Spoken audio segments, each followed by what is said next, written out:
Panorama group, जो सोचता है वो करता है। आपके अपने सपनों का आशियाना।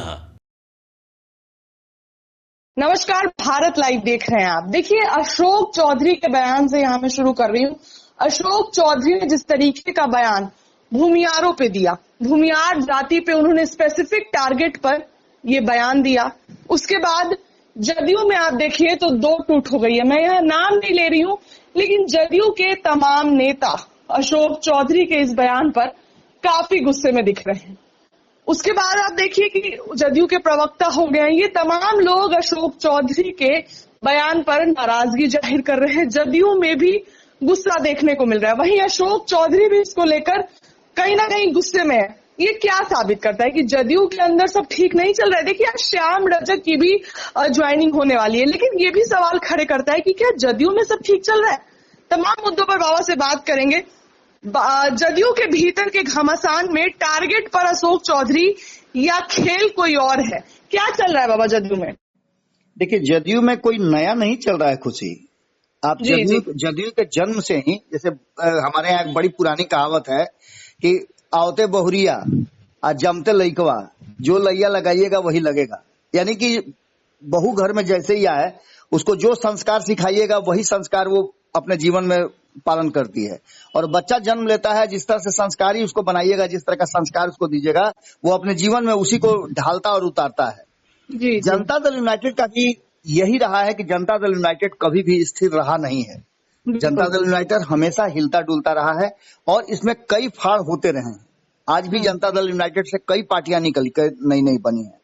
ये सारी बातें तो हो ही रही है, लेकिन जनता दल यूनाइटेड में जो शीर्ष पे रहता है वो हमेशा अपने इर्द गिर्द ऐसे लोगों को रखता है जो काम तो उसका करें, लेकिन उसके कद के बराबर कभी वो ना आए। नीतीश कुमार ने भी इसी तरह की शैली अपनाया और नीतीश कुमार ने तो एक स्टेप और बढ़ करके अपने साथी दलों को, जिनके साथ वो सरकार चला रहे थे, उन सहयोगी दल को भी आगे बढ़ने नहीं दिया। वहां भी कोई नेता बड़ा नहीं होने दिया। सारी बातों को लेकर के अब जो वर्तमान परिस्थिति बनी है, अगर इसके तरफ जो आपका सवाल है कि क्या चल रहा है, क्या अशोक चौधरी टारगेट पर है, या जो कुछ भी आप पूछ रही हैं, उन सारे सवालों का जवाब एक ही है। आपने ये भी कहा कि जदयू के भीतर ही घमासान मचा हुआ है। जदयू के भीतर ही घमासान नहीं मचा हुआ है, ये पूरे बिहार में घमासान मचा हुआ है। अशोक चौधरी ने भूमिहारों को लेकर के जो बयान दिया, उस बयान को लेकर के अब उसके तह में जाकर के, उसके जड़ में जाकर के, आप जानते हैं कि हमारे यहाँ सियासत में तिल का ताड़ बनाने की एक बड़ी परंपरा है। और इस परंपरा तिल का ताड़ ऐसे ही थोड़ी बनना है। भूमियारों पर उन्होंने एक बड़ा बयान दिया है, जबकि उनके दामाद खुद भूमियार समाज से आते हैं। इसके बावजूद बिल्कुल आप सही कह रही हैं, आपकी बातों से मैं इनकार नहीं कर रहा हूं। उनके दामाद भी भूमिहार समाज से आते हैं और भी बहुत सारी बातें हैं। भूमिहारों के क्षेत्र से उनके पिताजी लंबे समय तक लड़ते रहे हैं। ये सारी बातें खुद अशोक चौधरी भी भूमिहारों के बीच में रहे हैं। आज भी अशोक चौधरी के इर्द गिर्द आप देखिए तो भूमिहार और ब्राह्मणों का एक बड़ा जत्था उनके साथ चलता है, उनके थिंक टैंक में है। ये सभी बातें मैं मानता हूं। अशोक चौधरी ने जो बयान दिया, ठीक है, उस बयान को दूसरे तरीके से भी दिया जा सकता था। लेकिन आप एक बात बताइए, अगर आपको चोट लग जाए, कोई मोटरसाइकिल से धक्का मार दे, तो उसका पूजा कीजिएगा आप कि आपके मुंह से कोई ना कोई ऐसा शब्द निकल जाएगा, चाहे कितने भी बड़े संत हो। अब शब्द तो निकलेगा बाबा, जरूर। निश्चित रूप से। अब शब्द नहीं भी निकलेगा तो गुस्सा तो इजहार जरूर कीजिएगा ना।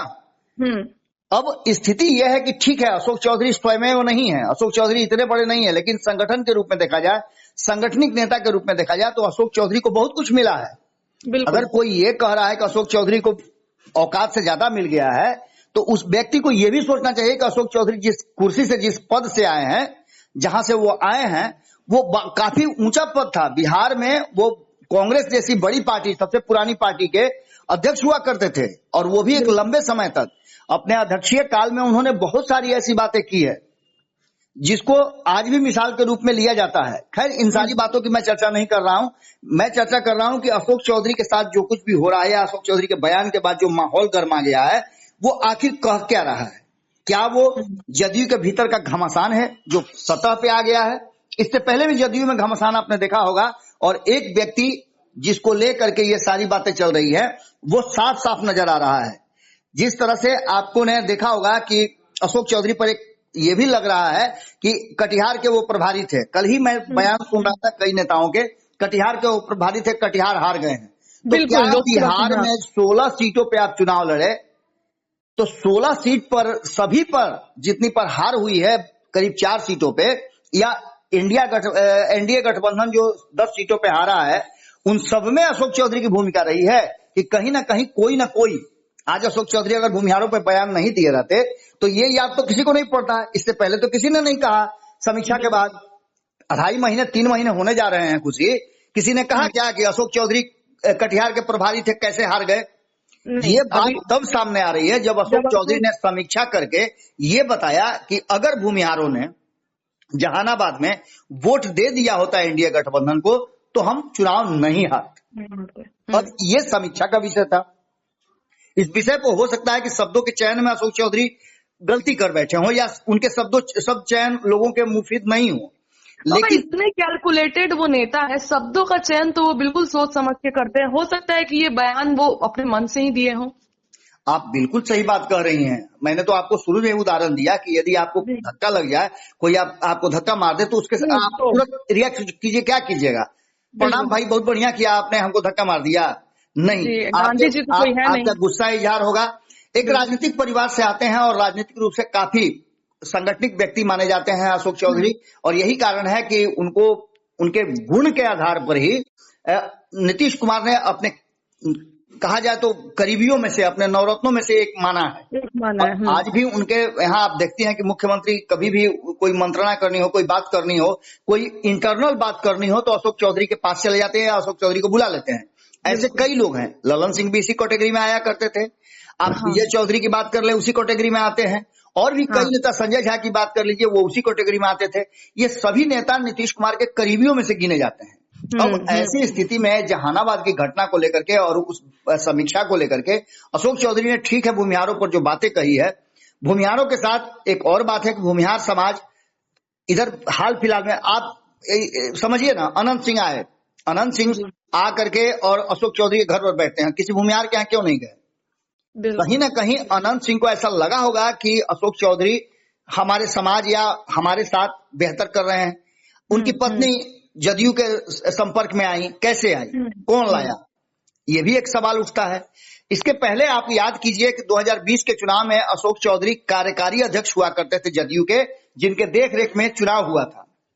उस समय भी जनता दल यूनाइटेड जिस परिस्थिति में था, जिस तरह से चिराग पासवान ने जनता दल यूनाइटेड को डैमेज किया, उसको भी संभालने और संवारने का काम अशोक चौधरी ने किया। ये सारी बातें अशोक चौधरी कल तक सबसे ज्यादा कहा जाए तो इम्पोर्टेंट नेता माने जाते थे, आज भी माने जाते हैं। आपने ठीक कहा कि वो काफी कैलकुलेटेड और संगठनिक स्किल के मास्टर माने जाते हैं। मैं पूछूंगी, वो अपने दामाद को, सायन कुणाल को वहां से टिकट दिलवाना चाहते थे, तो इसी अग्रेशन में भी उन्होंने बोला हो, ये भी हो सकता है। नहीं, देखिए, टिकट किसी को दिलवाना हो तो वहां का माहौल क्यों भड़काएगा, वहां का माहौल क्यों गर्म करेगा? दिलवाना चाहते थे, आप मिला नहीं, ठीक है। अभी टिकट फाइनल कहाँ हुआ है? अभी तो टिकट फाइनल ही नहीं हुआ है। तो 2025 में चुनाव होने हैं। 2025 में चर्चा हमने भी सुनी है कि सायन कुणाल को चुनाव लड़ाया जा सकता है। चर्चा तो और भी लोगों के चुनाव लड़ने की है। लेकिन इन सारी बातों को यदि आप एक तरफ रख दीजिए तो सायन कुणाल को जिस क्षेत्र से चुनाव लड़ाने की बात की जा रही है, बरबीघा से, वो तो भूमिहार बहुल क्षेत्र है। और जब भूमिहार बहुल क्षेत्र है, या उससे उनको मुजफ्फरपुर से चुनाव लड़ाना है, ये सभी भूमिहार बहुल क्षेत्र हैं। भूमिहार बहुल क्षेत्र से अपने दामाद को चुनाव लड़ाना हो अशोक चौधरी को, और भूमिहारों का ही नुक्ताचीनी करें, भूमिहारों पर ही अपशब्द कहें या भूमिहारों को ही टारगेट करें, तो ऐसी स्थिति में वो कौन सा फायदा करेंगे? वो तो निश्चित रूप से अपनी घाटा करेंगे।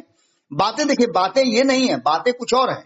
लगातार आपने देखा होगा कि जिस तरह से चीजें बदली हैं जनता दल यूनाइटेड के भीतर, बारी बारी करके जितने भी लोग जनता दल यूनाइटेड से निकल रहे हैं, वो सभी लोगों ने एक व्यक्ति को टारगेट किया है, और उस व्यक्ति का नाम अशोक चौधरी नहीं है। यह आप भी अच्छी तरह से जानती है। उस व्यक्ति का नाम नीतीश कुमार भी नहीं है, ये भी आप अच्छी तरह से जानती हैं। ये मैं नहीं कह रहा हूं कि किसका नाम लोग ले रहे हैं, लेकिन जितने भी लोग बाहर निकले हैं उन लोगों ने एक व्यक्ति का नाम लिया है, और यहां तक कि इस पार्टी से उन्हें अध्यक्ष पद से हटाया भी गया है।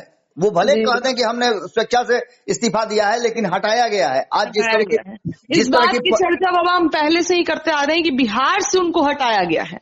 जी, तो ऐसी स्थिति में खुशी आप समझ सकती हैं कि ठीक है, ये सारी बातें हम मान लेते हैं, अशोक चौधरी ने गलती किया है, अशोक चौधरी को ऐसा नहीं बोलना चाहिए था, अशोक चौधरी को ये नहीं करना चाहिए था, वो नहीं करना चाहिए था। लेकिन इन सबके बावजूद जिस तरह की चीजें सामने आ रही हैं और जिस तरह से एक मामला जो गरमा गया है बिहार की राजनीति में, और सिर्फ अशोक चौधरी ट्रेंड कर रहे हैं, तो आप ये मान के चलिए कि अशोक चौधरी की सिर्फ इसमें बदनामी और उनके पीछे की बात नहीं हो रही है।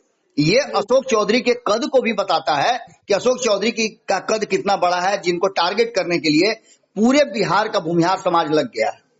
अब देखना दिलचस्प ये होगा कि अशोक चौधरी इस बात पर माफी मांगते हैं, जिसकी बार बार कही जा रही है कि अशोक चौधरी को माफी मांगना होगा, माफी मांगना चाहिए, बाहर निकालना चाहिए। ये होता है, या फिर अशोक चौधरी अपनी बातों पर टिके रहते हैं। अब ये भी देखना दिलचस्प होगा कि इस पर नीतीश कुमार की प्रतिक्रिया क्या होती है, क्योंकि इससे पहले खुशी आपको याद होगा कि देवेश चंद्र ठाकुर चुनाव जीतने के बाद उन्होंने कई जातियों पर प्रहार किया था, उनको भी टारगेट किया गया था, लेकिन सब कुछ 2 दिन में हमारे यहाँ की जनता भूल जाती है और याद रखती है सिर्फ उस आदमी का जो डायरेक्ट लाभ जो है लोगों को मिलता है वो।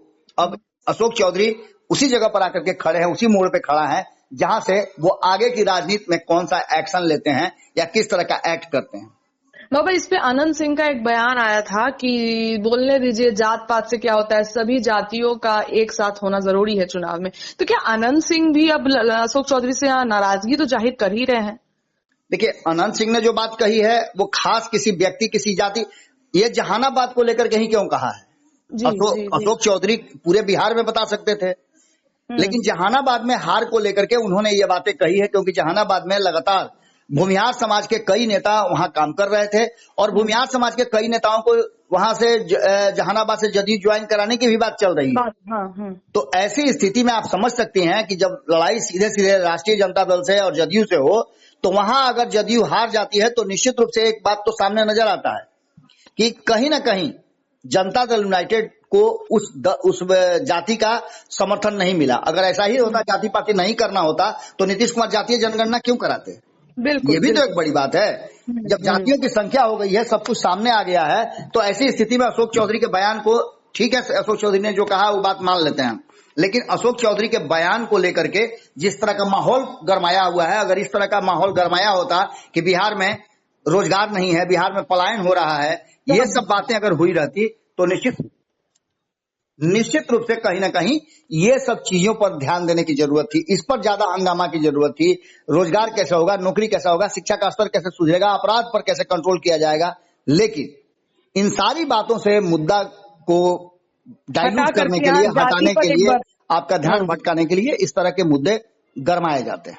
जी जी, तो देखने वाली बात होगी कि अब अशोक चौधरी माफी मांगते हैं या फिर क्या पार्टी से उनको हटाया जाता है। देखिए, सीएम नीतीश के बहुत करीबी हैं, वो परछाई कहा जाता है उनको। क्या कुछ सीएम नीतीश की प्रतिक्रिया आती है, वो भी देखने वाली बात होगी। फिलहाल आज जदयू में श्याम रजक की ज्वाइनिंग है, इस पर भी हम आपको खबर बताएंगे। फिलहाल इस खबर में इतना ही। जुड़े रहिए भारत लाइव के साथ। बहुत बहुत धन्यवाद। पनोरमा ग्रुप, जो सोचता है वो करता है। अगर ये वीडियो पसंद आई और वह बिहार के राजनीति और बिहारियत से सरोकार रखेनी तो सब्सक्राइब बटन दबा के चैनल के सब्सक्राइब कर ली। ओजे एगो घंटी बा, ओकरा बटन दबा देला से कुल सटीक और मारक खबर रुआ मुफ्त में मिल जाई। अगर रुआ पत्रकारिता के हमनी के नया प्रयोग में सहयोग कर चाहतानी तो ज्वाइन बटन दबा दी। पेटीएम नंबर नोट कर ली 9386816700। धन्यवाद।